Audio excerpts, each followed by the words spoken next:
क्योंकि परमेश्वर आपको सुधार नहीं रहा तो वो आपको नाश करेगा पूरी तरह से। ये उसकी दूसरी साइड है, मैं आपको बता रहा हूं।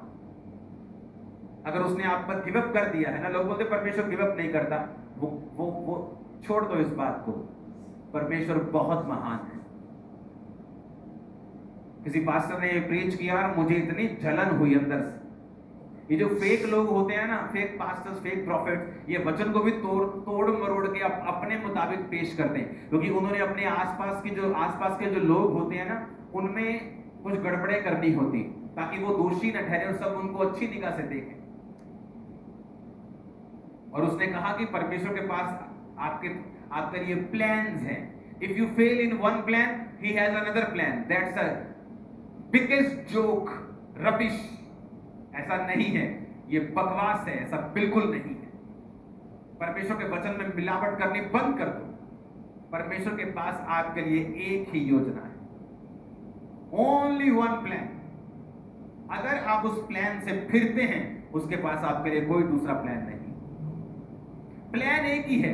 अगर परमेश्वर ने योना को कहा कि तू निन्वे जाएगा, प्लान वही है। योना फंसा, योना मछली के पेट, योना फंसा, योना मछली के पेट में गया। योना तौबा की, योना को फिर वही फेंका प्रभु ने, कहता यही प्रचार कर बेटा, यहां ही तेरी बुलाहट है। Not many plans, only one plan. अब वो तुम्हारे ऊपर है, तुमने वो प्लान जूतियां खा के, पत्थर चाट के पूरा करना है। दुखी होके, बीमार होके, कलेशों में जाके, संकट में पड़ के यूं होना है, तो वो तुम्हारी मर्जी है। बहुत से लोगों से मैं अपनी लाइफ में मैंने मिला हूं। बहुत से लोगों को मैंने बोला है यहां शादी मत कर, अगर तू यहां शादी करेगी तेरी सेवकाई खत्म हो जाएगी।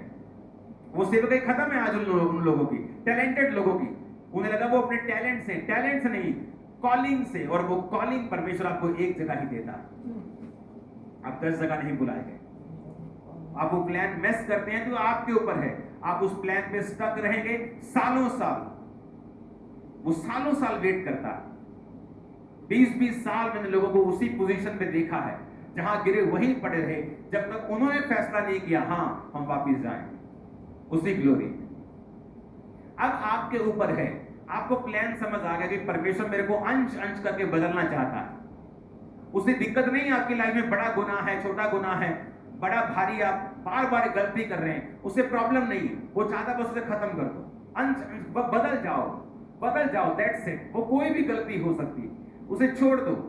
लेकिन जब आप कंटिन्यू करने लगते हैं और उस वचन के लिए बहाना ढूंढने लगते हैं, उस पाप के लिए, तो परमेश्वर आपको देखता है कि आप एक डेंजरस प्लेस के ऊपर हैं और आप अपनी साल्वेशन गंवा सकते हैं, तो फिर वो आपको मुसीबतें देने शुरू करता है। और अगर आपकी स्पिरिचुअल आईज ओपन है, आप समझ जाते हैं कि ओके, मुझे इस लाइफ में इस जगह सुधार करना है।